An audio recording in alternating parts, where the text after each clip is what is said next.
Very good. Can everybody see the red screen? Good. Good afternoon. My name is Danielle Hod.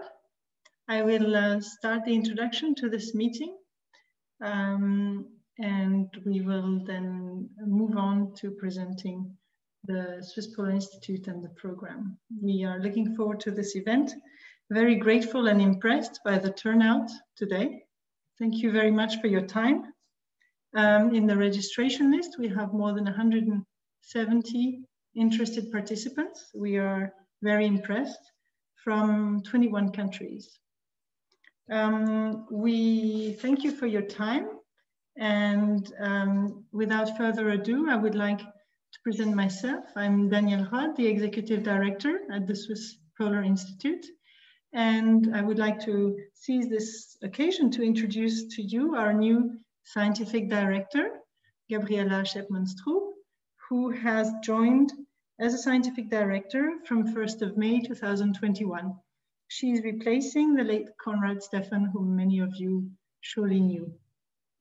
She is a professor at University of Zurich, and we will share this presentation. The agenda, as you have seen, will constitute of a number of different points. First, we would like to tell you about the SPI, hopefully not repeating what too many of you already know, focusing on news and developments. We will have some news and remarks from Maria Perrault-Veufray from the State Secretariat for Education, Research and Innovation, where she is ad interim heading the Department of International Relations. The Swiss Arctic Ambassador, Stefan Estermann, will then add a perspective from the Federal Department of Foreign Affairs, our foreign ministry. And then Hubertus Fischer took on the difficult task of presenting an overview of Swiss polar science, and we thank him already in advance for taking this difficult task. We will have an optional add-on to this event, which is a discussion platform on Wonder, where you can join us after the event. We will send the link in the chat, and where we can discuss bilaterally or in small groups. And if there are no chances, or if for some reason it fails technically, you're very welcome to contact us, of course, through normal email means that you will see our contact details. We would like to briefly mention that this event is being recorded, and we will take all the questions from the chat at the end of the event. So please make sure to write your questions in the chat and to introduce yourself and your institution when asking questions. I will start by saying a few things about the Swiss Polar Institute for those who don't know us and haven't worked with us before. We were founded in 2016 as a bottom-up initiative by different leading research institutions in Switzerland. Steadily, we developed into a platform supporting Swiss polar and high altitude research in Switzerland at the 3 poles. And this is a very important notion to us, this notion of diversity and of comparability of the poles. Our mission is to be complementary to existing research funding institutions in Switzerland. We do not want to duplicate existing funding mechanisms, for example, by the Swiss National Science Foundation, which is why we focus on mechanisms allowing for access to the field, such as expeditions, logistics funding, specific courses and services for this community of polar and high altitude researchers, as well as community building and outreach through events and other measures. We therefore do not fund research projects in the classical sense with PhDs and postdoc salaries. And this is very important in terms of our complementarity and place also in the system. Oops, sorry. And what is new is that for the period 2021 and 24, research funding at the federal level in Switzerland always goes in 4-year periods or bills. The SPI was granted the status of research facility of national importance.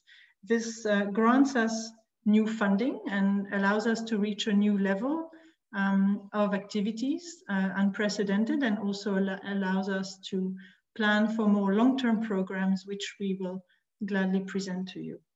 It also confirms the strategic importance attached to research on climate change and research relating to the 3 poles at the federal level in Switzerland, which is, of course, very important news for this research community that we serve. The goal of today's event is to enable you all in Switzerland, but also abroad, to see what new opportunities might arise from working with SPI, potentially spark ideas for new cooperation between our community and yours, and see how we could potentially partner in the future for collaboration. Now I would like to give the floor to Gabriela to continue this presentation. Thank you very much, Danielle. A very warm welcome also from my side, and especially a warm welcome to people around the world. I'm seeing people from South Korea, it must be in the middle of the night, from Canada, from Chile. So a very warm welcome across the world. This is actually the audience we were hoping for, because we really would like to reach out to increase the international collaboration. Now, what kind of research is supported by this growing institution that Danielle introduced? Where is the strength of the Swiss science community, and what are relevant topics ahead? We had already summarized this in the Swiss Polar Science Plan that is displayed here on the left-hand side. And also, if you want to know where and what is being funded currently by SPI, you could look up the annual report of 2020 that is available on our website. I will now briefly introduce the main funding instruments of the SPI to show you how this funding is structured and how we make things happen at SPI. SPI strives to support researchers across career stages. It therefore offers, for example, a Polar Access Fund to support early career scientists to perform fieldwork at the 3 poles. That we fund very young researchers that are also talented outside of pure science. You can see at the bottom of all the slides, most of these photos are displayed today are taken by Polar Access Fund grantees. For example, by Suri, who took this picture here of his artificial ice reservoirs he built in the Himalaya region of Ladakh. In order to support new technological developments adapted to harsh polar conditions, SPI funds technogrants. And finally, there are also exploratory grants. These are funds for short-term opportunities and collaborations by established researchers. Beyond these funding instruments, we also offer field schools for students, and very important as well, health and safety courses to keep our people safe out in the field. SPI also creates research opportunities by facilitating unique expeditions such as ACE, the Antarctic Circumnavigation Expedition that happened between December 2016 and March 2017. Its goal was to obtain a holistic view of the Southern Ocean, its state and interactions between ocean and land. With currently over 50 scientific publications and 90 openly accessible data sets, 159 scientists from 23 nations that were on board, this has become a large scientific success based on strong multidisciplinary involvement from different nations. This expedition showed that the SPI is open to new types of partnerships, facilitating polar expeditions in a creative way. What is ahead? The next expedition is approaching this summer and will take us to the Kara Sea to explore the waters of the St. Anna Trough, but also provide unique access to life on islands which are emerging from thousands of years covered under ice. This again is a collaboration across nations with Russia, Germany, and Switzerland on board. Beyond these short-term expeditions, the new funding scheme now allows for more sustainable research programs. with multi-annual access to polar areas. This year, we will select 2 flagships with up to 1.5 million Swiss francs support in logistics and coordination of fieldwork in polar areas. These are ambitious multi-annual programs that combine science and technology from different disciplines and different groups and institutions in Switzerland. But hopefully, of course, they are embedded in strong international collaborations and involve co-production of knowledge. An important part of the SPI mission is to make polar issues and knowledge accessible to societies, such as through offering the Swiss Polar classes. You see a comics on the left-hand side here at primary schools where students can talk to real polar scientists. And SPI has a program in collaboration with the Swiss Arts Council, the so-called Pol Arts program, to foster collaboration between arts and science. SPI is certainly interested to collaborate also on these topics beyond and exchange ideas on similar programs with all other polar actors. A new call, by the way, of Pol Arts is expected towards the end of this year. As displayed on this slide, of course, Switzerland and SPI are already strongly embedded in the international frameworks, but going ahead, we now also plan to strengthen strategically collaborations with other polar science actors. Well, why would SPI now want to enhance international collaboration? The vision is clear. Switzerland strives to contribute to polar science and knowledge through excellence and open collaboration. With enhanced cooperation, we want to contribute to research on complex questions that require also international collaboration and complex logistics. But it's also really important that in our high altitude regions in Switzerland, we of course face similar problems as other regions at the 3 poles. Amplified climate change triggering massive changes in the Earth system, including impacts on social ecological systems, but also natural hazards threatening polar societies. We want to contribute where Swiss expertise can make a difference. What is currently not intended is really that we are just signing off MOUs that are not well supported by the research community or that do not open novel research opportunities. So it's really about strengthening existing collaboration and networks, but also fostering novel research opportunities and scientific and societal contributions. And of course, the SPI will not be a big operator of ships and planes and stations, but we can contribute by adding value through expertise and funding, using creative ways to foster research, including transparent private-public partnerships, and sometimes just simply opportunistically offer research possibilities. We thought about how we could implement these ideas. What are more concrete ideas for enhanced national and international cooperation? For example, we could facilitate bilateral or international workshops, such as on natural hazards, which we know we have a lot of expertise in Switzerland, but it's really also a topic that is very relevant, for example, in Greenland, but also other polar areas. Of course, SPI can serve as information and networking service, so other countries get access to Swiss expertise and also experts. And finally, also facilitate exchange of technology and methods. And again, there, I think we really can and have to strengthen co-design and co-production of knowledge of Swiss research. And we would be really grateful to also get some help and support from other countries, especially, of course, also Arctic nations that are currently developing or already have developed schemes to enhance this co-design and co-production of knowledge. Of course, facilitating access to research infrastructures is important for our Swiss researchers, but maybe actually Switzerland can also help to facilitate access to Swiss research infrastructures such as the Jungfrau Joch, and we are certainly open to discuss such opportunities also for foreign researchers. In the area of exchange and development of fieldwork services, we specifically think about health and safety training courses that we could collaborate on with other nations that might have similar courses where we could also exchange students, but also ideas, trainers, and so on.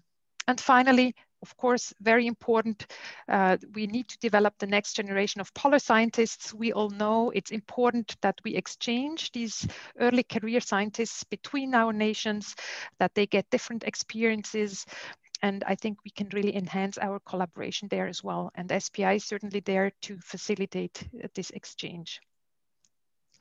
Now, looking ahead, we have the ambition to define a concrete but also creative set of measures along these lines, but of course, these are all discussion points, and maybe we have overlooked many ideas. You know, maybe you have a lot more ideas, and we are very open for your ideas. We are currently in the process of defining the strategy, so this has a very high priority right now. So please send us emails or leave your comments in the chat or join us on Wonder afterwards if you have ideas for concrete collaboration where we could strengthen our bilateral or multinational collaboration. I will now hand back over, and thank you very much for listening. Thank you very much, Gabriela. Please do not forget to put your questions in the chat if you have any to Gabriela. And it is now my pleasure to give the word to Maria Perrault-Veffray, who is an interim head of international relations and head of bilateral relations at the CERI in Bern. Maria, the floor is yours. Thank you very much, Daniel. I hope you can hear me. Dear ambassadors, dear Professor Chapman-Strub, ladies and gentlemen, it's a great honor for me to speak to you today on behalf of the State Secretariat for Education, Research and Innovation in my capacity of head of its division for international relations. The temperature in Switzerland, as well as in the Arctic, is rising much faster than the global average, thus severely affecting our glaciers, ecosystems, infrastructure, and people. Since 1960, Swiss glaciers have lost enough water to completely fill the Lake Constance, the second largest freshwater European lake in volume area, after the lake, the Lake of Geneva. Thanks to the work of top researchers in this field, Switzerland has contributed significantly to the study and understanding of the polar and alpine regions over the last 100 years. It is vital that we continue to support all efforts to understand and address the crucial challenge of climate change. It may come as a surprise that scientists from a landlocked country at the heart of Europe are so active in polar research. But the effects of snow and ice on everyday life, have aroused actually the interest of Swiss researchers in the polar regions. Our contribution to glaciology and polar research is so important that Switzerland is known in the world research community as the vertical Arctic nation, which I found beautiful. As many of you know, based on the Article 15 of the Federal Law on the Promotion of Research and Innovation that Daniel was referring to previously, the federal government has the ability to support high quality research infrastructures. For the current funding period 2021 to 2024, the Swiss Polar Institute has been selected for the first time as such an infrastructure and is being supported with a total amount of 4 million Swiss francs. This proves the importance that Switzerland attaches to high altitude and polar research and to the role of the Swiss Polar Institute in helping researchers and their projects to succeed. In addition to these financial contribution, the State Secretariat for Education, Research and Innovation is actually committed to increasing the visibility of Swiss polar research.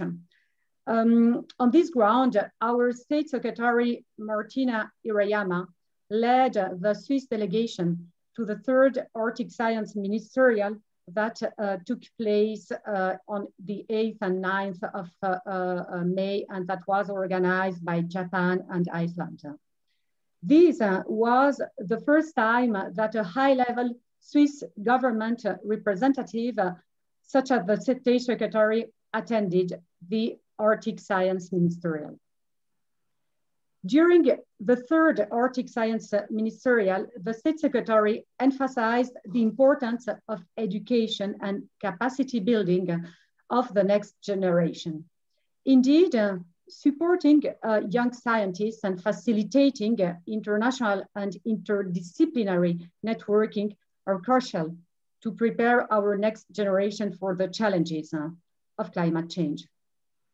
The Swiss Polar Institute plays really a critical role in this effort. It has launched several funding calls which complement existing opportunities, thus filling the gaps related to the specific needs of polar science. The Institute also supports young scientists who can benefit from funding to participate in international field projects and join expeditions to the Arctic. So on behalf of the State Secretariat for Education, Research and Innovation, we very much look forward to continuing to follow the important projects of the Swiss Polar Institute and to work together to advance Swiss polar and high altitude science. Many thanks and really congratulations to your institute. Thank you very much, Maria, for your kind words, for the support of the State Secretariat for Education, Research and Innovation, for your trust, but also for underlining the importance of interdisciplinarity and early careers, support to early career scientists, which are very dear to our heart.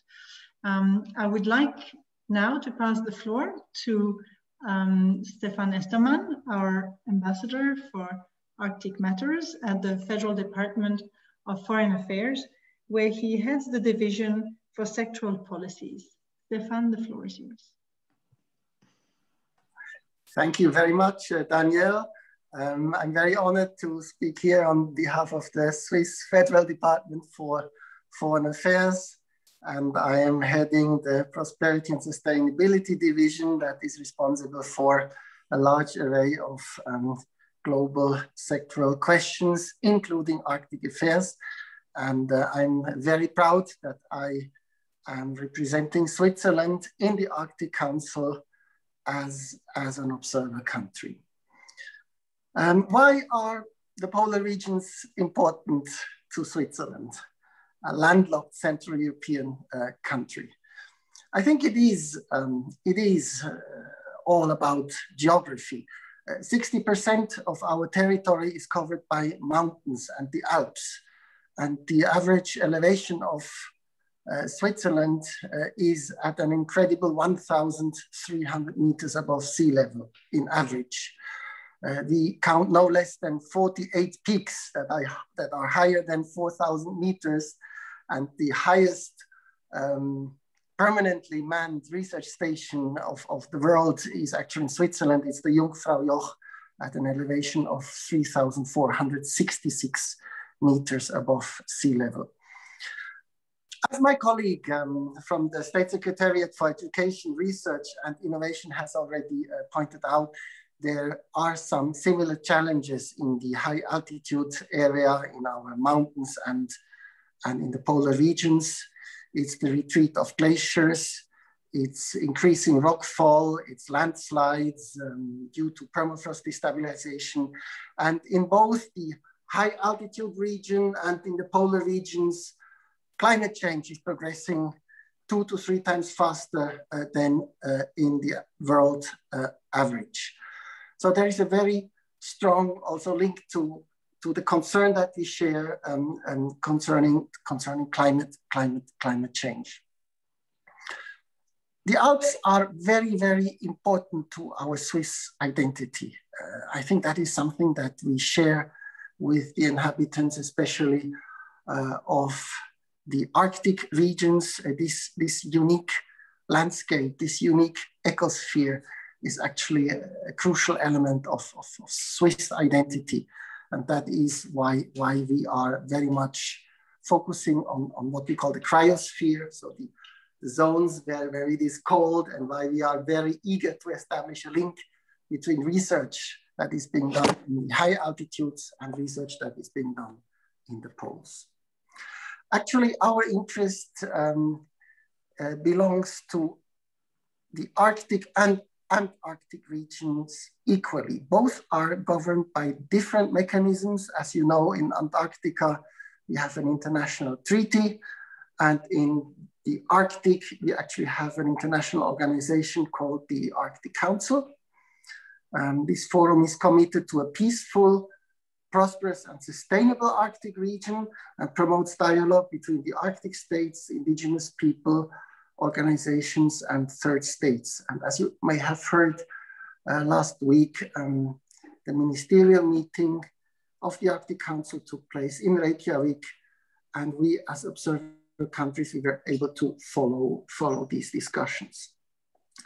Actually, it was in 2017 when we obtained our observer status, and it actually acknowledges the huge expertise that Switzerland has in the area of research, of Arctic research, but also of research in the ice and climate research.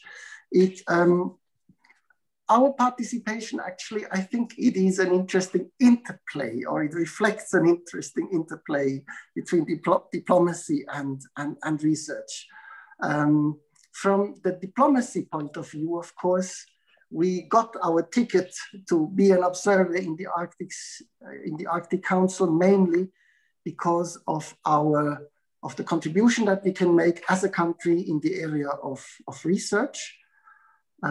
So we are there and are able to observe the developments in this crucial world region very closely and directly firsthand from the riparian state of the Arctic. And on the other hand, I believe that the Swiss science community is benefiting from our participation in the Arctic Council, because we do give them some backing, some status also. And we hope that we are able to open doors to the various working groups of the Arctic Council.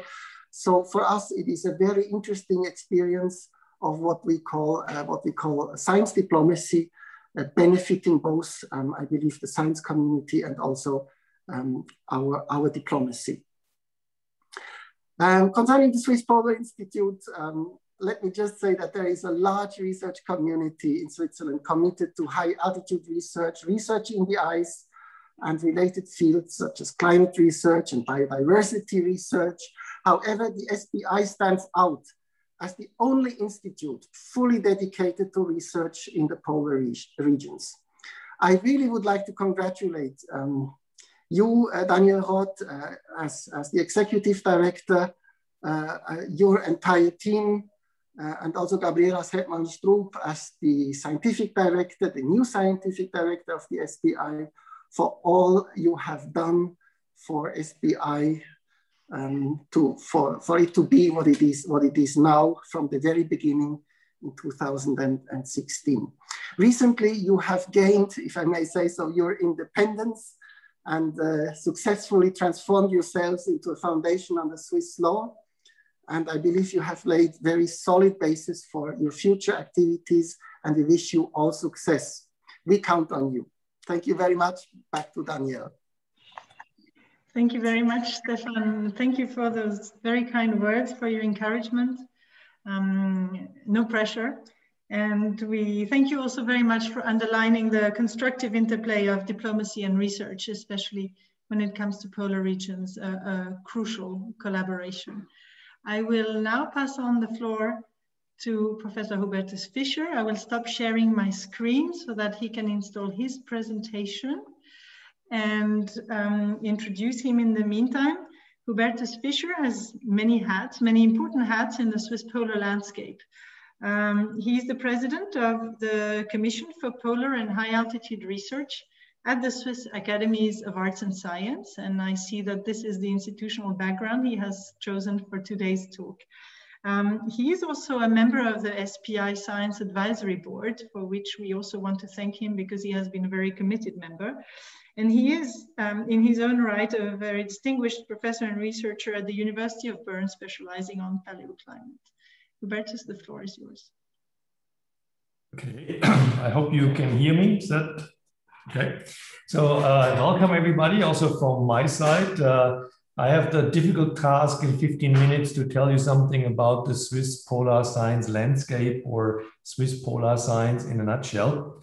And since I cannot cover everything, I have actually concentrated on one aspect of Swiss polar science, which I think is outstanding, and that is really the international collaboration that Swiss polar science has used from the very beginning. I would like to start here with a historic picture. The person you can see here is Alfred de Canvin and his team, one of the first crossings of the Greenland ice sheets in 1912.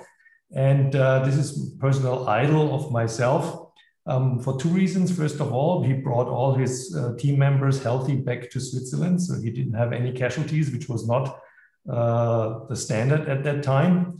And also because he was not performing parachute science by going there and disappearing again. He had very close contacts to the Inuit in Greenland, learned their survival skills for his trip over the Greenland ice sheet.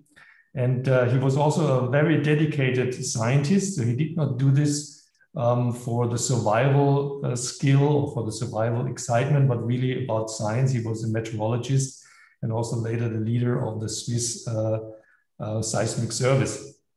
Nevertheless, at that time in 1912, these were still national expeditions. It came from national money, and those guys, maybe Alfred de Canvin or Scott or Mawson and all those people, they were really national heroes and they were celebrated by their countries. But I would like to present in my talk a different approach of science, which is a more modern approach. And of course, that is using scientific international collaboration as a recipe for success to bring science forward. And this is a picture from my own area. This is ice core research. This is actually from the Greenland ice sheet. And you can already see that there are many nations involved, because otherwise we couldn't really stem the challenges that we have doing such large scale science. And there's only a very small Swiss flag there in the back for you to see. I would like to start with a few thoughts that may be not new for many of you, but I think it's still important to stress this. The polar regions are really hotspots of global change. The warming is about twice as high as on the global scale. The ecosystems are very sensitive to global change, and people in the Arctic regions have a very hard time to adapt to climate change and environmental change. The environmental change is very interconnected. That means climate, ecosystems, and so on and societies are connected with each other. So it requires interdisciplinary research. So not just one field can answer all these questions that change in the Arctic or the Antarctic is giving us. Then polar science is very complex, and the logistics is very demanding. And I saw many people which are also coming from logistics institutes on the participation list. So again, this requires transnational research collaboration, that we can really lift the heavy duty stuff that we have to do the science in polar regions. Switzerland itself brings in expertise in many fields of global change and polar research. And because of that, because of its excellence in many fields, is a sought-after partner in international projects. But at the same time, Switzerland has no permanent polar infrastructure. We don't have stations, permanent stations, wintering over stations. We don't have a vessel to go to the Antarctic. We don't have aircraft which are dedicated to polar research. But it's renowned for polar technology and automation and also modeling. So we bring expertise, and because of this expertise, we are actually a sought-after partner in many of those international projects. And finally, Switzerland, and Stefan Estermann has already pointed it out, as a vertical polar nation has a vested interest in all aspects of polar research. And I would like to say a little bit more about this vertical polar nation, because I think it's a really interesting concept. And so what you can see here is, you probably all know from your geography classes, maybe in school, this is the typical Köppen-Geiger climate classification map. And in this projection, you can see that the polar regions are actually covering a huge area.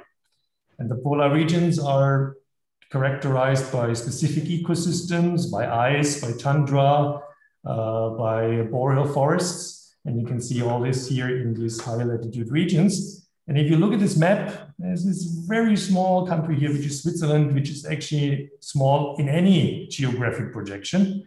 But if you zoom in into this country, you will actually see that those same ecosystems and the same climate classification is actually existent in Switzerland as well, just in the vertical and not in the horizontal. And so that means that we also face the same problems in terms of climate change, because these ecosystems are very sensitive. One example here, for example, is the change in diversity on high altitude, in high altitude regions. And if you look at this Nature paper here, you could see, oh, there's an accelerated increase in plant species richness, which sounds like a good thing, but essentially it means that high altitude ecosystems are displaced from the bottom up, from ecosystems that are moving upward in altitude. And we also have the same issues with, for example, the thawing of permafrost and therefore mass movements that are jeopardizing infrastructure and people in Switzerland, as the thawing permafrost has, of course, challenges for the people in the Arctic. A short overview about the Swiss polar science landscape.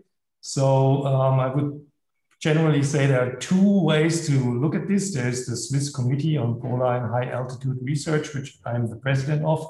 And we're just bringing together all the expertise of Swiss polar and high altitude science. So we have representatives sitting in this committee from all sorts of science fields that are interested in this area. We also have representatives from the early career scientist organization APIC sitting in this committee. So we always know what the needs are for the next generation of polar scientists. We are connected to the Federal Department for Foreign Affairs because we delegate, for example, scientists into international conferences, but also to science organizations like the International Arctic Science Council or the Scientific Committee for Arctic Research, or via the Foreign Affairs Department also into the Arctic Council. And then, of course, there is the Swiss Polar Institute since a couple of years, which is a science facilitator, providing logistics, providing access to the polar regions, and providing research opportunities like we already saw by large-scale expeditions. And again, of course, the Swiss Polar Science community and the young early career scientists are interested in that, because Swiss Polar Institute is providing opportunities for all of us. And the Swiss Polar Institute, of course, again, has representation in the more logistics-oriented and strategic-oriented bodies that are organizing the polar research, like COMNAP and FARO, or the European Polar Net, and in the future also the European Polar Board. Money comes from, as we saw, from members, also from, of course, the SPFE, and also from a foundation which provides money for Swiss polar research. The science community is widespread. Here you see a map of Switzerland with probably not an exhaustive list of all groups and institutions that are participating or contributing to polar research. Is Swiss-wide, but you can see that all the large universities and the ETH community is involved in this research, providing expertise from all sorts of all fields. And I will actually go into this with a couple examples later in this talk. So there is expedition in glaciology, in snow research, ice cores, biology, biogeochemistry, atmospheric, aerosol science, engineering, and also policy and social sciences. And the Swiss Polar Institute is kind of a focal point that is enabling us to do more research than we were able to do before. The nature of Swiss polar research, as I said already, we have high expertise in a very broad range of topics, and I mentioned already a couple of those in my last slide. And one very important characteristic is the synergistic research and access through large-scale international collaborations, because we don't have the infrastructure, but we have a lot to offer.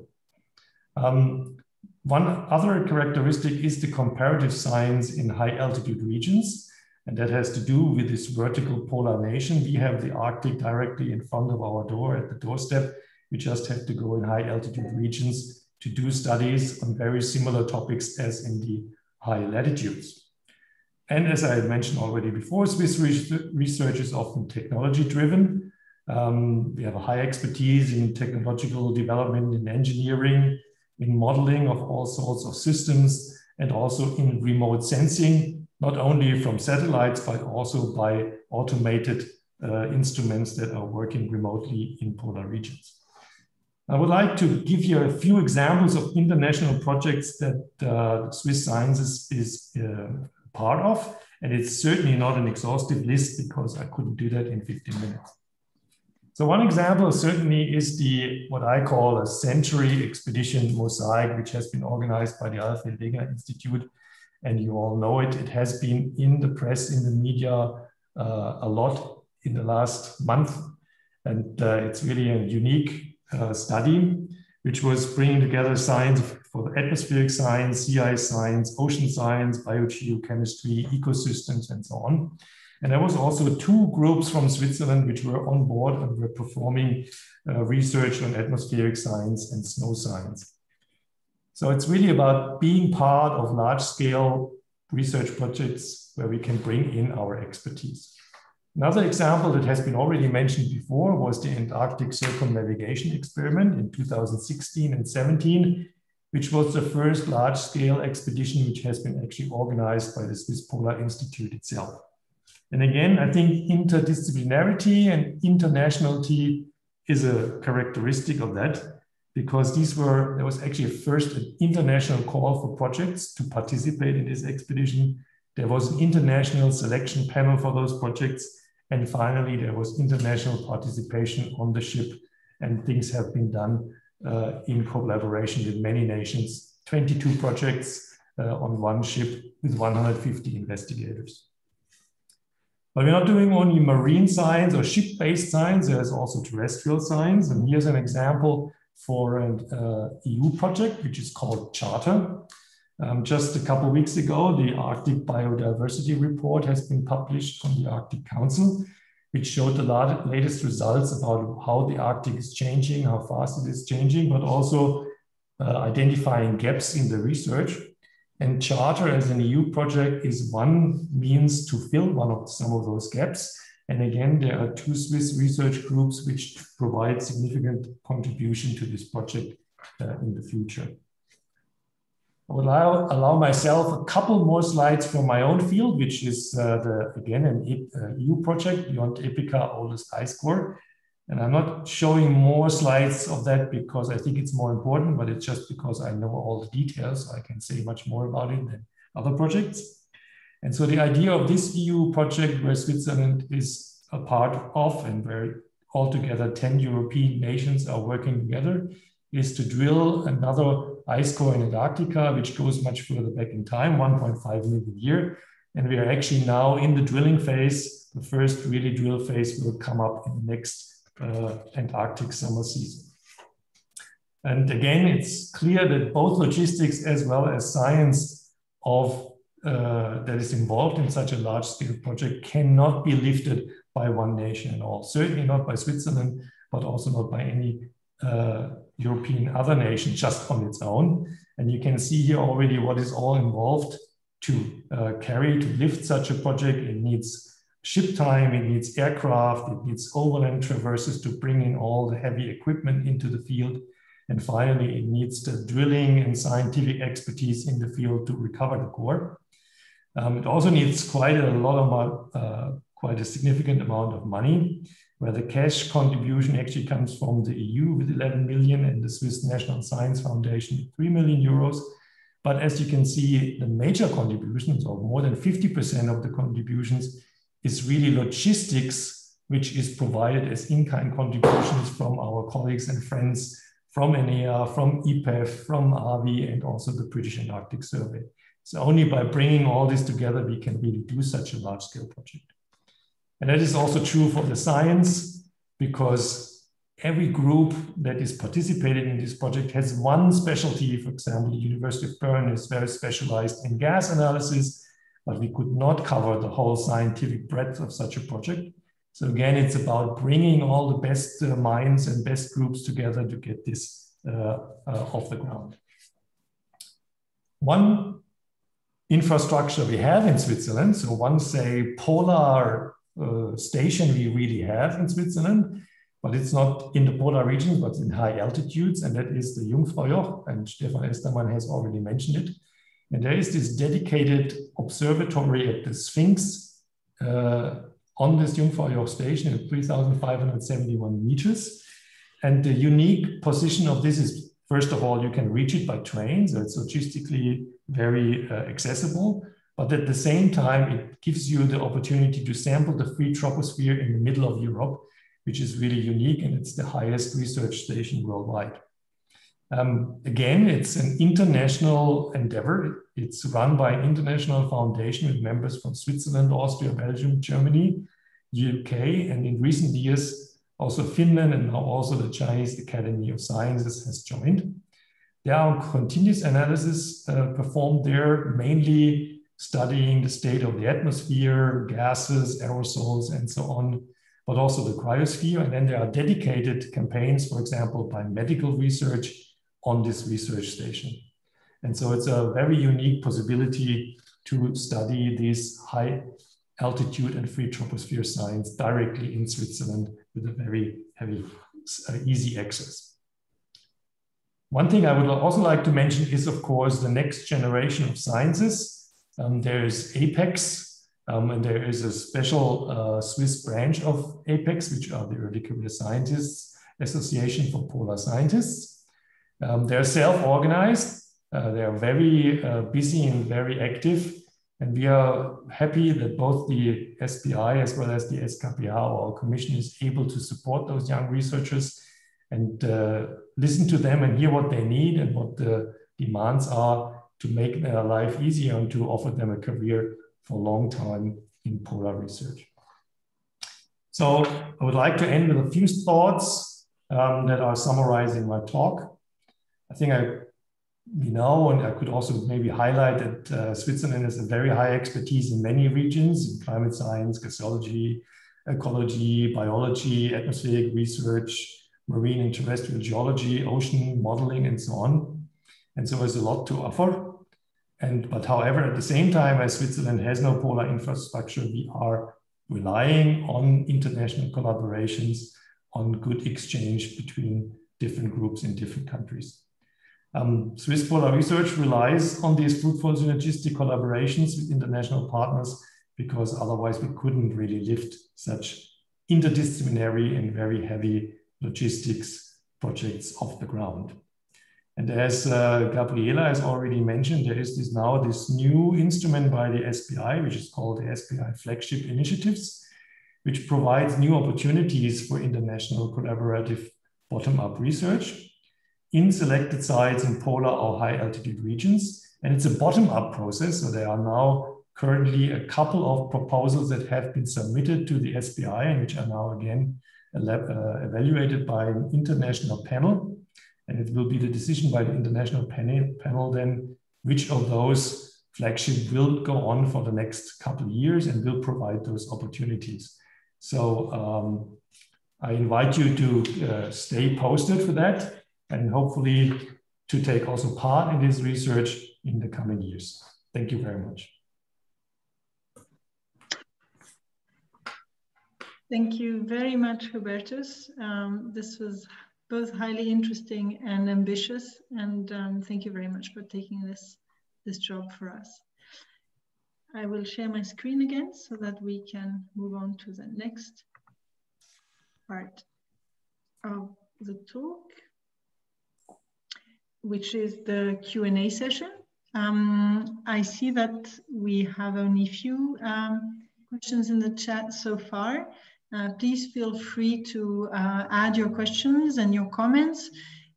We are open to comments and questions also from our colleagues in Switzerland, who can also contact us maybe in an easier way through different channels and opportunities. Still, you're all most welcome. And we would like to underline, I think here, that in the next couple of months, our advisory board, as well as the SPI office, will be tackling this issue of how to devise and add, because we already have a number of instruments at the service of international collaboration and international access to the field, how to add new measures into our portfolio to serve the community in a creative way with added value for all sides. So this is the beginning of a discussion, not the end. So now I think there are 1 or 2 points. Now that I'm sharing my screen, I cannot see the questions. So I think, Gabriela, the floor has to be yours. Yes, thank you very much, Danielle. We received a question from Miso. He is asking whether the SPI would also, and the Swiss research community probably would also be interested in bioprospecting of microorganisms. I think we actually have several scientists that work on soil microbiology, especially in the Arctic, but also Antarctic. But I would say it's probably more opportunistic rather than a systematic exploration of the microorganisms. But, you know, maybe there is a collaboration if you're interested. There is always potential to establish new things, new fields that are also very much technology based. So we are open to any ideas at this point. Thank you. Thank you very much. You're very welcome, Misu.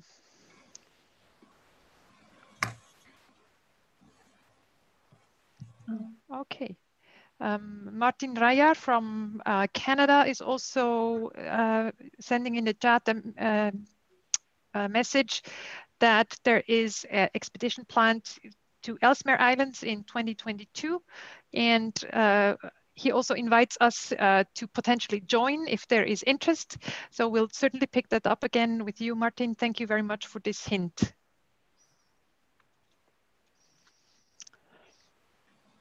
Any other questions at this point? I also received a comment from WMO that any interaction would be welcomed from WMO on intensifying research and results from the 3 poles. And then there is a question from Chile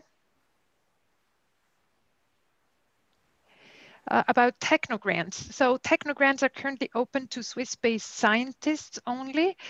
Of course, there could be a final product that could result into in patents, but certainly also we hope to get papers or technological notes from such projects. The financing is rather short term, so only a few months usually. Very often people test instruments in these technogrants in the field. So this is kind of the support SPI is mostly delivering. It is currently not possible for researchers based outside of Switzerland to apply for these grants. Yes, so maybe this is for the question. Yeah. This is maybe a point we can underline here, is that, well, like most funding organizations nationally, our baseline funding instruments are open to scientists which have institutional links with Switzerland or based at Swiss institutions. However, many of their projects actually entail either collaboration or going to the field, and depending on the instrument, part of this collaboration can also be funded through the SPI instruments. But the lead, of course, has to remain within, for at least for most of our calls. Expeditions have been and could potentially in the future be exceptions. the lead has to remain, of course, with Swiss scientists, given that we have a mission to support the Swiss science landscape. There is a message from Tom Berry as well, from the Arctic Council Biodiversity Working Group. Thank you very much for highlighting that our collaboration is already established, but of course, we are currently discussing together with the Foreign Ministry how we can even enhance this current collaboration and how Switzerland can even contribute more with its current and future research to the Arctic Council working groups. Thank you very much for this comment. Now that I have figured out how to read the chat and share my screen, sorry, maybe I can just address the issue of SPI and the link with permitting. So I'm not sure if you're addressing the issue of permits in Switzerland. We are not a permitting authority for research done in Switzerland. Permitting for research projects that we support financially is done by the researchers who perform the research themselves. And we, where problematic, we step in and help them with the support, notably of the Foreign Ministry of Switzerland and local embassies if necessary. But we do not take the lead for research funding for researchers that we fund for their permits. If we organize expeditions, of course, it's a different story. Then we take care of permits ourselves. Maybe I can add here, Ed, I'm not sure exactly what how the question was posed, but of course, as with any other sampling efforts, we are aware that sometimes SPI is leading expeditions into areas that are very hard to access. And as with any other expedition, we of course try to accommodate specific sampling if there are existing protocols that we can use and so on. Basically, we need to have a scientist on board who would be interested in collaborating with you for this specific sampling. But of course, we try to do our best to also sample for ongoing research that requires distributed samples across the Arctic, the Antarctic, and so on, definitely. So if you have specific requests, please just let us know as well. Wonderful. So thank you very much. Maybe Danielle, you want to conclude? I will conclude, and actually, before concluding, I would like to maybe put into practice the fact that this is the start of a discussion and not the end. We are warmly inviting you, and our colleague Charmy Lino will give you a few hints here how to proceed concretely, and maybe put the link again into the chat. We have created a networking platform where we can meet and greet informally after this discussion. You are very welcome to join us on Wonder. But before I give her the floor, I would like to thank you all very warmly for your time, for your interest. We are very much looking forward to your contacts, your inputs, to ideas also how to foster in a creative way international collaboration with high added value for both the Swiss and the global research community. Gabriela, I don't know if you want to add something, or Stefan, Maria, or Hubertus. And I would also like to thank you all very, very much for taking time to speak tonight and to participate in this event. Thank you, we appreciate it. So join us on Wonder if you would like to continue this discussion, be it formally or informally. We'll be there in a few seconds. See you in a second. Bye, everyone. Thank you very much. Bye-bye. See you in a minute.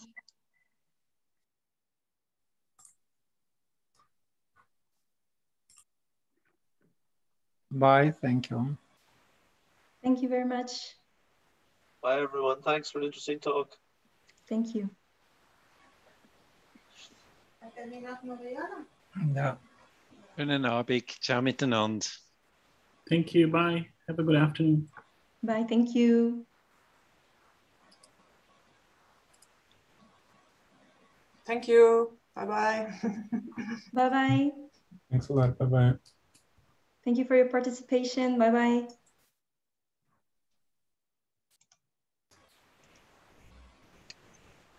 Bye.